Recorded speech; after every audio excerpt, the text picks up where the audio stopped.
नमस्कार मित्रों, जय भोलेनाथ, जय गुरुदेव। आप सभी मित्र कैसे हैं? उम्मीद है कि आप सभी अच्छे होंगे, स्वच्छ होंगे। मित्रों, आप सभी का हमारे चैनल पर बहुत बहुत स्वागत है, अभिनंदन है।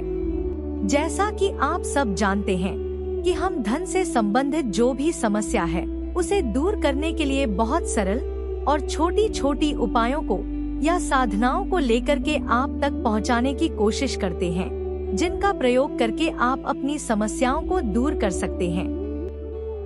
आज की इस वीडियो में हम अप्सरा को प्रसन्न करने की साधना को लेकर के आए हैं। इस साधना को यदि आप करते हैं तो आपकी जो भी समस्या है, जो भी आपको तकलीफें हैं, वह बहुत जल्दी ही दूर हो जाएगी। यह अप्सरा जो है बहुत जल्दी ही प्रसन्न हो जाती है और अपने साधकों की परेशानियों को, समस्याओं को बहुत जल्दी समाप्त कर देती है। मित्रों, आप तो जानते ही होंगे कि अप्सराएं भारतीय पौराणिक कथाओं और पुराणों में अत्यंत महत्वपूर्ण पात्र है। इन्हें स्वर्ग की दिव्य कन्याएं माना जाता है, जो नृत्य, संगीत और कला की अभिरुचि रखने वाली होती हैं। भारतीय धर्म ग्रंथों और पुराणों में अनेक स्थानों पर अप्सराओं का उल्लेख मिलता है, जिनमें वे देवताओं के साथ रहती हैं और स्वर्ग के आनंद की प्रतीक होती हैं। लेकिन एक दिलचस्प बात यह है कि अप्सराएं अपने साधकों की भी मदद करती हैं। साधकों का मतलब उन लोगों से है जो आध्यात्मिक या भौतिक लाभ प्राप्त करने के लिए उनकी पूजा या साधना करते हैं। अप्सराएं देवीय शक्तियों से संपन्न होती हैं और इनके पास अद्वितीय सुंदरता और आकर्षण होता है। उन्हें सौंदर्य, कला और प्रेम की प्रतीक माना जाता है। महाभारत, रामायण और पुराणों में अप्सराओं के कई उदाहरण मिलते हैं, जहां वे देवताओं, ऋषियों और मानवों के जीवन में महत्वपूर्ण भूमिका निभाती हैं। इन्हें स्वर्ग की अद्भुत नर्तकियां भी कहा जाता है, जिनका मुख्य कार्य देवताओं का मनोरंजन करना और स्वर्ग के वातावरण को सुंदर और मधुर बनाए रखना होता है। अप्सराएं अपने साधकों को क्या क्या चीज प्रदान करती हैं, उसके बारे में जान लें। 1. सौंदर्य और आकर्षण की प्राप्ति। मित्रों, अप्सराओं की साधना के माध्यम से साधक यह उम्मीद करते हैं कि वे भी उनकी तरह सुंदर और आकर्षक बन सकें। अप्सराओं के आशीर्वाद से व्यक्ति का आकर्षण और व्यक्तित्व निखरता है। 2. संगीत और कला में प्रवीणता। अप्सराएं संगीत और नृत्य की माहिर होती हैं, इसलिए कला से जुड़े साधक उनके आशीर्वाद से इन विधाओं में प्रवीणता प्राप्त करने की इच्छा रखते हैं। ऐसे कलाकार अप्सराओं की साधना करके अपनी प्रतिभा को बढ़ा सकते हैं। 3. धन, वैभव और समृद्धि। मित्रों, अप्सराओं की कृपा से भौतिक समृद्धि भी प्राप्त होती है। अप्सराएं दिव्य लोकों में रहने के बावजूद भी पृथ्वी पर अपने साधकों को धन और ऐश्वर्य प्रदान करती हैं। 4. आध्यात्मिक उन्नति। कुछ साधक अप्सराओं को अपनी आध्यात्मिक यात्रा के मार्गदर्शक के रूप में देखते हैं।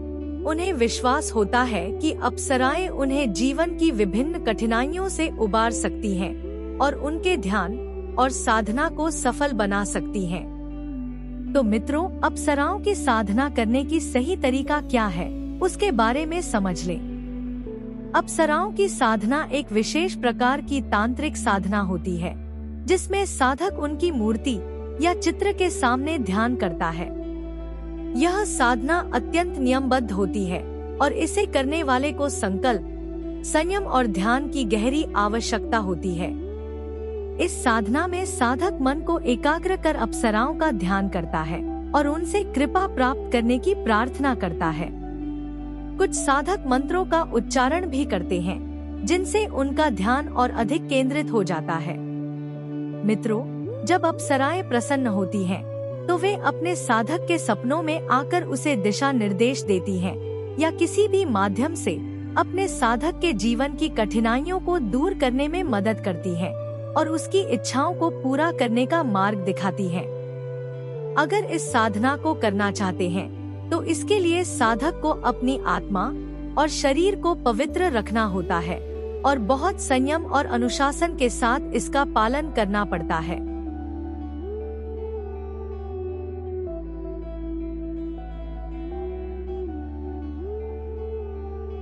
जी हाँ मित्रों, ध्यान से सुन ले।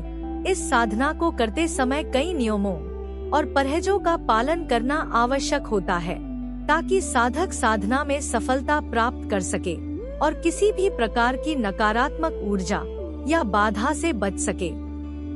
हमारे कई मित्रों ने हमें कमेंट किए हैं कि गुरुजी आप कैसे साधना बताते हैं, हम लोग करते हैं लेकिन वह सिद्ध नहीं होता और आप हमारे कमेंट का जवाब भी नहीं देते।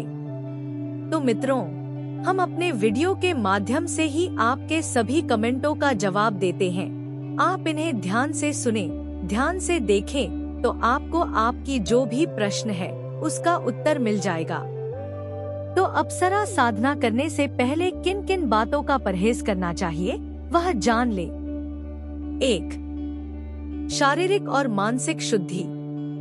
मित्रों, अप्सरा साधना के लिए साधक का शरीर और मन दोनों ही शुद्ध होने चाहिए। किसी भी प्रकार की शारीरिक अस्वच्छता या मानसिक विकार साधना में बाधा उत्पन्न कर सकते हैं। साधक को नशे से दूर रहना चाहिए। शराब, तंबाकू, धूम्रपान आदि का सेवन साधना से पहले और साधना के दौरान पूरी तरह से वर्जित होता है। साधक को अपने मन को शुद्ध और स्थिर बनाए रखने के लिए ध्यान और प्राणायाम का अभ्यास करना चाहिए। 2. भोजन में संयम। अप्सरा साधना के दौरान साधक को सात्विक भोजन का सेवन करना चाहिए। मांस, मछली, अंडे आदि तामसिक भोजन से बचना चाहिए क्योंकि यह साधना की ऊर्जा को कमजोर कर सकता है। प्याज, लहसुन और अत्यधिक मसालेदार भोजन से भी बचना चाहिए। यह पदार्थ मानसिक और शारीरिक अशुद्धि को बढ़ाते हैं और साधना में विघ्न डाल सकते हैं। साधक को कम मात्रा में लेकिन पौष्टिक और स्वच्छ भोजन लेना चाहिए ताकि शरीर स्वस्थ रहे और साधना के दौरान ऊर्जा बनी रहे। 3. काम, क्रोध और अन्य नकारात्मक भावनाओं से बचाव। अप्सरा साधना के लिए साधक को कामवासना, क्रोध, लोभ, ईर्ष्या और अहंकार जैसी नकारात्मक भावनाओं से दूर रहना चाहिए। ये भावनाएं साधना के उद्देश्य और मानसिक शांति में बाधा डालती हैं। साधक को ध्यान केंद्रित करने और अपने भावनात्मक संतुलन को बनाए रखने की आवश्यकता होती है जिससे अप्सराओं की कृपा प्राप्त हो सके। 4. साधना के स्थान का शुद्ध और पवित्र होना। साधक को साधना करने के लिए एक पवित्र और शुद्ध स्थान का चयन करना चाहिए। यह स्थान शांत, स्वच्छ और नकारात्मक ऊर्जा से मुक्त होना चाहिए। साधना स्थल पर गंदगी, शोर शराबा या अव्यवस्था नहीं होनी चाहिए। इससे साधक का ध्यान भटक सकता है और साधना में विघ्न पड़ सकता है।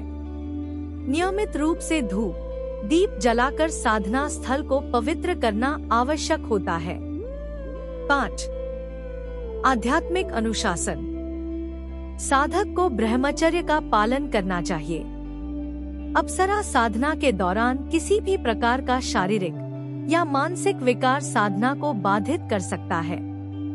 इसलिए साधक को पूर्ण ब्रह्मचर्य का पालन करना चाहिए। साधक को नियमित रूप से साधना करनी चाहिए।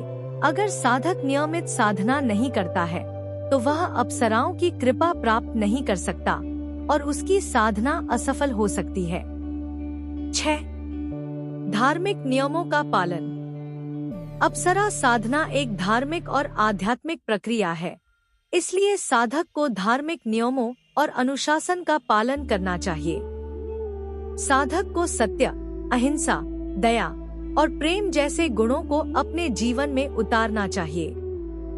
साधक को प्रतिदिन पूजा पाठ और ध्यान करना चाहिए जिससे उसका मन और आत्मा पवित्र हो सके और अप्सराओं की कृपा प्राप्त हो सके।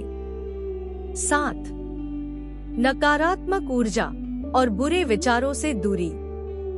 साधक को किसी भी प्रकार की नकारात्मक ऊर्जा, बुरे विचारों या नकारात्मक व्यक्तियों से दूर रहना चाहिए। ऐसी शक्तियां साधना को भंग कर सकती हैं और साधक की उन्नति में बाधा डाल सकती हैं। साधना के समय साधक को सिर्फ सकारात्मक विचारों और ऊर्जाओं पर ध्यान केंद्रित करना चाहिए। तो इन सभी बातों को ध्यान में रखते हुए और जो मंत्र हम स्क्रीन पर दे रहे हैं, इस मंत्र को प्रतिदिन 7 माला आपको जाप करना है। माला आप तुलसी की या रुद्राक्ष की यूज कर सकते हैं और यह साधना आपको 21 दिन तक प्रतिदिन करना है। साधना का समय आपका जो है 11 बजे रात्रि के बाद से आरंभ होती है और 1 बजे के बीच में संपन्न करना है। मित्रों, अगर आप इतना कर लेते हैं तो 21 दिन पूरा होते होते यह अप्सरा प्रसन्न हो जाती है और आपकी हर मनोकामनाओं को पूर्ण करती है, हर समस्याओं को दूर करती है। यह साधना बहुत ही चमत्कारिक और कारगर साधना है। इसे एक बार जरूर करके देखें। तो आज की वीडियो में बस इतना ही। अगर यह वीडियो आपको अच्छा लगा है तो इसे लाइक करें और जो मित्र हमारे चैनल पर नए हैं, पहली बार आए हैं, तो हमारे चैनल को सब्सक्राइब करके बेल आइकन को जरूर प्रेस कर दें, ताकि इस प्रकार की जो छोटी छोटी उपायों को या साधनाओं को लेकर आते हैं तो उसका नोटिफिकेशन आप तक पहुंच सके, इसकी जानकारी आपको मिल सके। तो कल फिर मिलेंगे एक नए उपाय को लेकर। तब तक के लिए जय भोलेनाथ, जय गुरुदेव।